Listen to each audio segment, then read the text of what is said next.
Саламатсыздарбы? Арыстан ТВ YouTube каналыбызга кош келиңиздер. Бүгүн биз кабар азабы тууралуу видеоролик даярдадык. Поделися кылып досторуңуздарга жиберип коюңуздар. Жакшылык кылган жасаган менен барабар. Сүйүктүү пайгамбарыбыз Мухаммад Мустафа саллаллаху алейхи ва саллям Аллах Тааладан кабар азабынан сактанууну сурангыла деди. Андан кийин дагы айтты: "Момин кишини көмүп бүткөндөн кийин эки периште келип аны олтургузуп, сенин Раббиң ким деп сураганда, ал жооп берет: Менин Раббим Аллах. Андан кийин динин кайсы деп сураганда, ал менин диним ислам деп жооп берет. Андан кийин силерден араңарга жөнөтүлгөн киши жөнүндө эмне дейсиң дегенде, ал Аллахтын элчиси деп жооп берет. Алар сурашат: "Сен муну кайдан билесиң?" "Мен Аллахтын китебин окуп, ишенип, аны тастыктагам" деп жооп берет.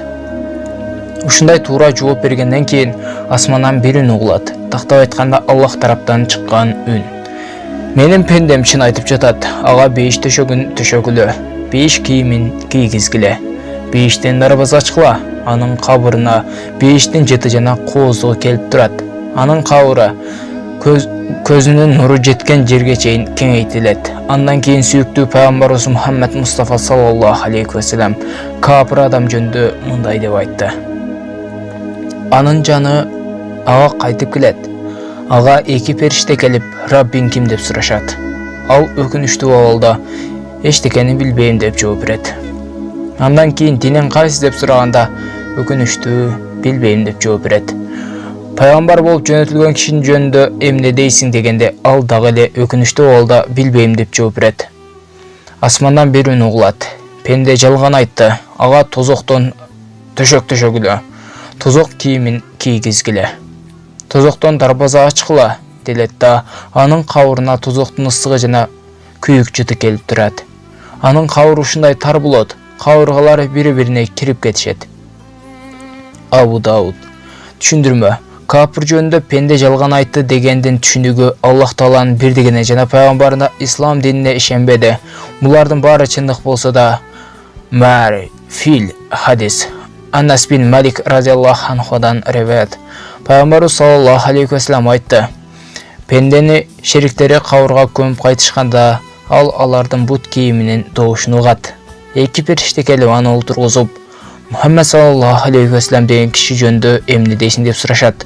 Ал эми момун киши болсо, күбөгө өтөмүн. Ал Аллахтын пендеси жана элчиси" деп айтат. Андан кийин ага айтылат: "Тозоктогу жайыңды көр. Аны Аллах Таала бейиштеги орунга алмаштырып койду. Ошентип ал эки жерди тең көрөт. Ал эми эки жүздүү же капыр болсо, бул киши жөнүндө эмне дейсиң?" деп сурашканда, "Мен билбейм. Элдер ошентип айтканын айткам" деп жооп берет. Ага айтылат: "Сен билген жоксуң, билгендерди да ээрчибедиң." Андан кийин темир барскан менен катуу урулат. Ал катуу кыйгырат. Аны инсан менен жиндерден башка жакын болгондордун баары угушат. Анас разияллаху анхудан риваят. Пайгамбарыбыз Мухаммад Мустафа саллаллаху алейхи ва саллям айтты: "Жерде Аллах деген инсан калбаса, кыямат болот." Дагы бир риваятта жерде Аллах деген бир эле киши калса, кыямат болбойт деп да айтылат. Түшүндүрмө: Аллах Таала эске алынбай калса, кыямат болот. Дагы бир түшүнүк боюнча, Аллахтан коркула, ага кулчулук кылгыла деген адам болсо, кыямат болбойт. Миркат. Абдулла радияллаху анхудан риваят. Сүйүктүү пайгамбарыбыз Мухаммад Мустафа саллаллаху алейхи ва саллям айтты: "Кыямат жаман адамдардын себебинен болот." Муслим. Биз муслим жаштары. Достор, ушуну менен видеоролигибизди жыйынтыктайбыз. Сиздерге видеоролик жаккан болсо, лайк басып, ушул видеороликти поделися кылып таратып коюуну унутпаңыздар.